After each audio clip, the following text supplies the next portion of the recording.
Aku Jimmy happy birthday. Him reng la, dam reng che. Chuan hei birthday ya is ithan kapakhum ti la ka apu te nen zani na kan sa ro ni.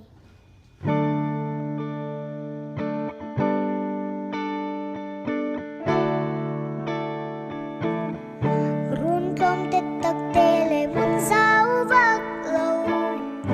A chuana ko sa.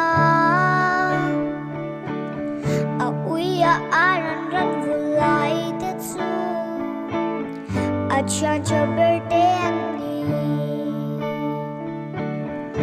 Kapakhum eng na nghe ito, eng chung nghe ing zong na. Ilim min nuôi ren thei bi ka, eng chung nghe mo ilim na thuru. Eng nghe ka ay ang ka inang tiya ka buhay lâu. Marak te tu shet pui long hin na nun. Eng polo khen se long ta kin ka dong song chin. Ko veng hua riang ma in la. Sung kwa nu ne nan leng du ning du lam kan ngai long. Silver sham thiam sham ri le lui long rim môi den min oi. Vai vut ta siam vai vut ta ki le mai.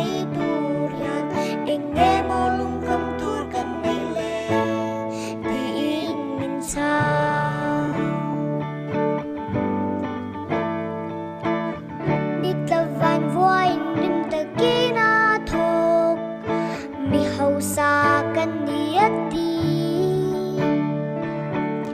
ma se kan ka le lung ru san tram mi le ro ru chuan tu ra ne lo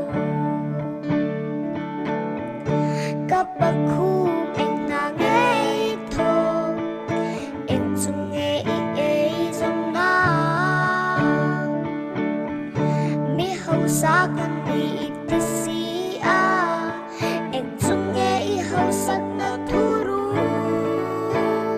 eng nghe ka ay ang ka inang tiya ka buhay lâu mariak te tu shet pui long hin na nun eng polo khen se long ta kin ka dong song chin ko vel hua riang ma in la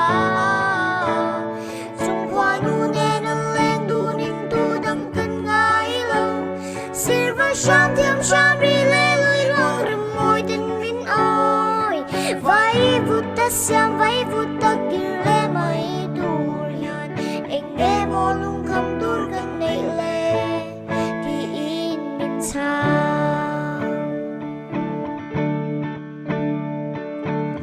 ko velen moi kan huni ap angin kan boral nan ni tur kan pa khát ba kan piang don lo lung ngày nan hun kan mang pha eng nghe ka ay ang ka inang tiya ka buhay lo mariak te tu shet pui long hin na nun eng polo khen se long ta kin ka dong song chin ko vel hua riang ma in la